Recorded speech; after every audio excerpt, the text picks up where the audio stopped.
Exotique, découverte. Le droit d'auteur. Le web regorge de contenus pouvant être utilisés dans un contexte pédagogique. Pour un enseignant, la tentation est grande de rassembler images et textes dans un site éducatif. De même, des enseignants contribuant à un projet sur un blog peuvent être tentés de reproduire du contenu trouvé ailleurs. Une croyance très répandue veut que la plupart des œuvres peuvent être utilisées gratuitement à des fins d'enseignement. Pourtant, la réalité est tout autre.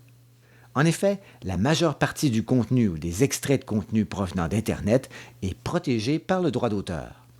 Cela comprend les textes, incluant les billets publiés dans un blog ou dans un forum de discussion, les courriels, les images, les photographies, les illustrations, ainsi que les séquences audio et vidéo.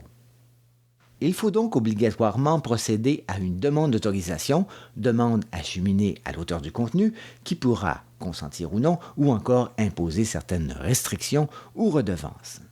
Malheureusement, il n'existe pas de pratique commune utilisée par les auteurs pour identifier leurs contributions et cette information est parfois même introuvable sur certains sites.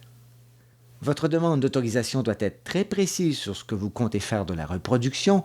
Il faut préciser par exemple s'il s'agit d'une utilisation pédagogique dans le cadre d'un cours en ligne, si le contenu sera accessible librement ou sur un intranet, etc.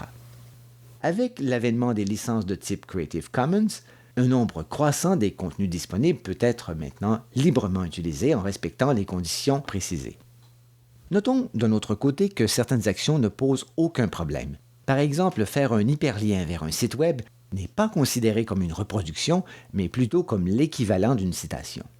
De même, vous pouvez reformuler, dans vos propres mots, les idées, les faits ou les informations trouvées sur Internet. Le droit d'auteur protège l'expression d'une idée, c'est-à-dire la façon dont elle est formulée à l'origine et non pas l'idée elle-même. Pour compléter cette rubrique, je vous invite à consulter le site Respecter les droits d'auteur, un préalable, produit par l'Université du Québec.